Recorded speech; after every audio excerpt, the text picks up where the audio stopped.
Bonjour, je m'appelle Myriam et je viens partager, en tout cas je le crois, un témoignage qui va nous aider, nous, peuple de Dieu, qui va nous aider, nous les enfants de Dieu, nous, Église.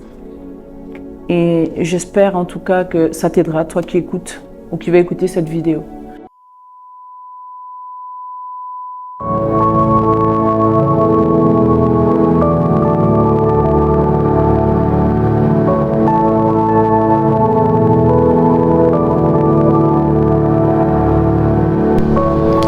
Ils l'ont vaincu à cause du sang de l'agneau et à cause de la parole de leur témoignage.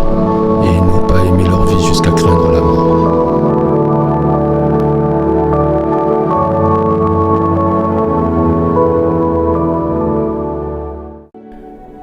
J'aimerais partager quelque chose sur la médisance et la calomnie. Et on avait eu un temps où, à l'église, on avait eu 7 jours de jeûne et prière. Et l'homme de Dieu, l'apôtre Kylian, nous avait demandé de vraiment faire les points de prière sur la repentance. Et j'avais fait les points de prière sur la repentance. Mais avant ça, j'étais partie dans 7 jours de jeûne renouvelé que l'Esprit de Dieu m'avait conduit à faire. Et on avait parlé de la calomnie et de la médisance. Et j'avais eu un rêve. J'avais eu un rêve où, dans ce rêve, c'est après que j'ai compris que c'était lié à la calomnie et à la médisance. Et au murmure aussi. Il faut qu'on mette tout ça dans le package.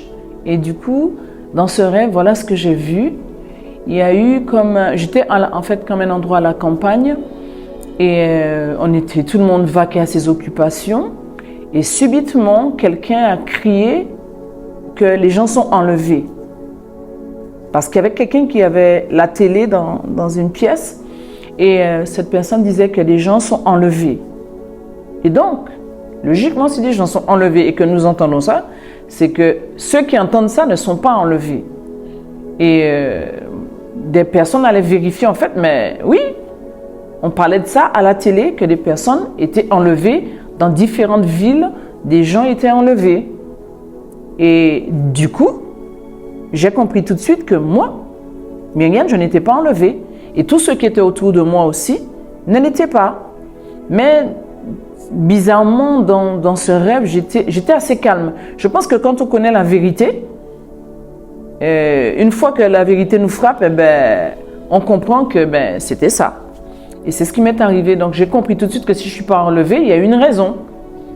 Et comme on avait beaucoup parlé de la médisance et de la calomnie et qu'on avait eu pour l'apôtre nous avait vraiment demandé de prier par rapport à ça, moi, je crois que c'était à cause de ça. Mais je vais continuer le rêve pour que vous compreniez, pour que nous puissions comprendre que c'est un danger de calomnier, de parler, même si on dit que c'est la vérité, même si on dit qu'on parle de quelqu'un, mais que la personne a réellement fait la chose, il y a un niveau que Dieu ne veut pas qu'on dépasse quand on discute. Et donc, je vais continuer le rêve en disant ceci, c'est que dans le rêve, voilà ce que j'ai vu. N'étant pas enlevée, j'étais calme, mais je savais pas encore vraiment pourquoi je n'étais pas enlevée. Mais l'attitude que j'avais me disait que si je ne suis pas enlevée, il y a une bonne raison pour que je ne le sois pas. Et j'ai commencé à voir les gens paniquer autour de moi. Les gens criaient, d'autres étaient étonnés de savoir, de voir qu'ils étaient encore là. Mais moi, j'étais calme, bizarrement. Et je marchais comme ça. J'étais dehors et je marchais. Je voyais les situations, les gens qui couraient. À un moment, j'ai vu comme un avion. Vous savez, on est dans un rêve. Hein? J'ai vu comme un avion se poser. Et des gens disaient, on va monter dans l'avion. Et peut-être qu'en montant dans l'avion, l'avion va les emmener au ciel. Je ne sais pas. Mais les gens disaient oui. Et des personnes réellement montaient dans l'avion. Et moi, je regardais les scènes autour de moi comme ça, mais je savais que monter dans l'avion, c'était pas ça qui était signe de salut.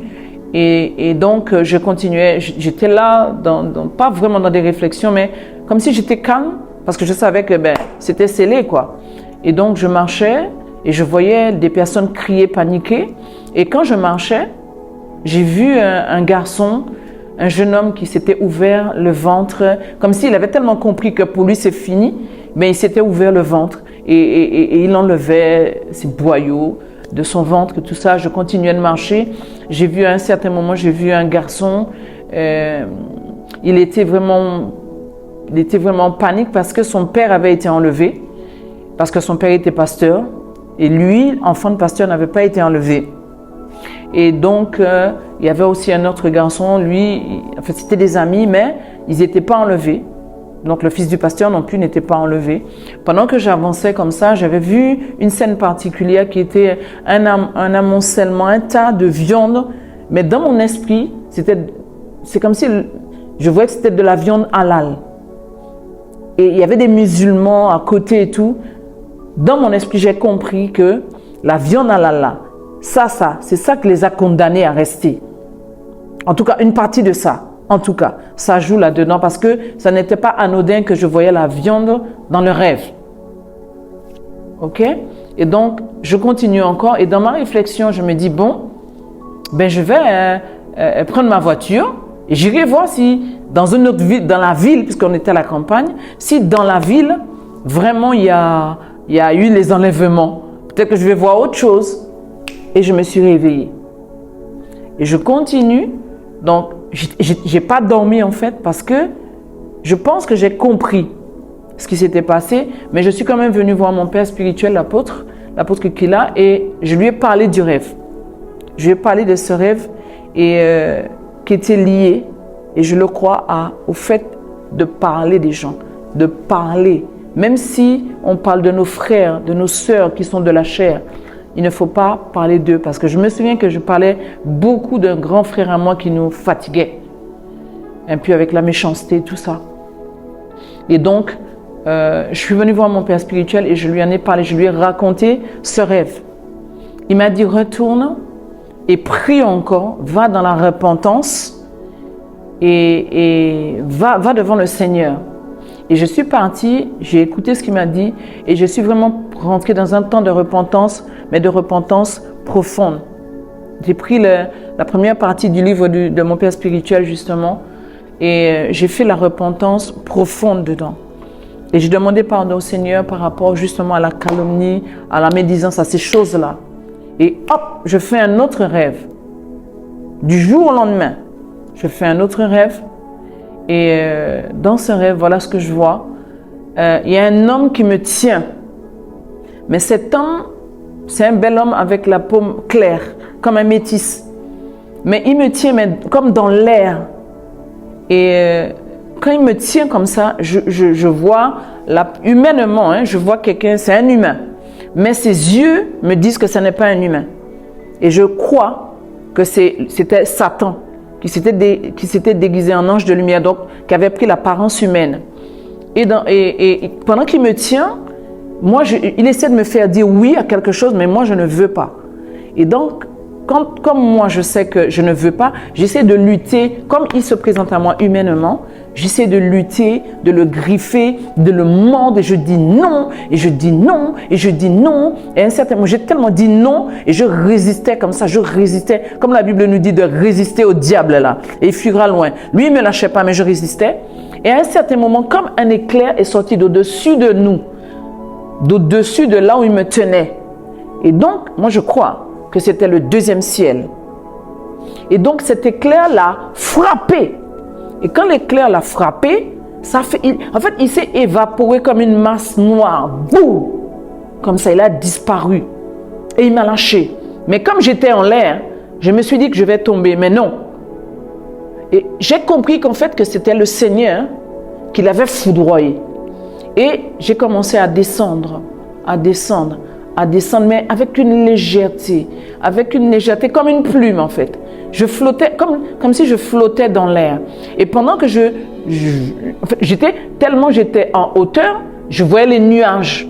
Et donc, j'étais au niveau des nuages. Et donc, je suis descendue. À ce moment-là, j'ai passé les nuages et je suis arrivée comme quand on atterrit dans un avion, on voit la terre. Et donc, je voyais maintenant la terre, mais d'en haut. Et c'est là où j'ai compris que c'était dans le deuxième ciel que l'ennemi me tenait. Et donc, retournons par rapport au premier rêve que j'avais eu, qui avait fait que je n'avais pas été enlevée. J'ai compris ensuite que c'est parce que j'étais retenue par la calomnie et la médisance au deuxième ciel. Et donc, l'ennemi me tenait avec ça. Et quand j'ai commencé à descendre et que je voyais la terre, sur le côté, je voyais les anges tout autour de moi qui montaient, qui descendaient. C'est comme si les anges étaient en activité tout autour. Ils étaient là, des êtres de lumière en blanc, tout autour de moi. Ils s'activaient comme ça, à un certain niveau. Et ils étaient pendant que je descendais, je les voyais du coup. Et quand j'ai commencé vraiment à descendre, comme si quelque chose me portait en fait, j'étais souple comme ça là, et je descendais, jusqu'à, comme si je me suis posée exactement comme la plume, je me suis posée, comme ça. Et quand je suis arrivée, donc j'ai vraiment mis pied sur la terre, j'ai vu les gens, il y avait des gens, donc les gens étaient là, mais il y avait une paix. Je ne sais pas comment expliquer ça. Il y avait une paix en moi, mais il y avait je regardais les gens en fait, et l'esprit me disait comme de regarder les gens avec d'autres yeux. Et donc, parce que les gens étaient habillés avec des couleurs pastel, mais les gens étaient, à mes yeux en tout cas, différents de ce que je voyais. Et donc, les gens étaient là, vacants à leurs occupations, et l'Esprit de Dieu me dit ne pas regarder les gens avec les yeux avec lesquels je les regardais.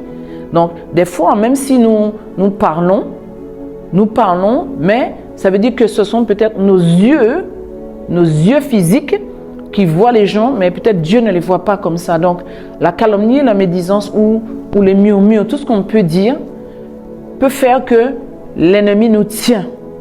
Et je veux dire à quelqu'un, si tu parles de ton frère, si tu parles de ta mère, si tu parles de ta sœur, même de chair ou de l'église ou d'un pasteur ou d'un homme de Dieu, fais très attention de ne pas rater l'enlèvement à cause du fait que tu parles et dans ta maison.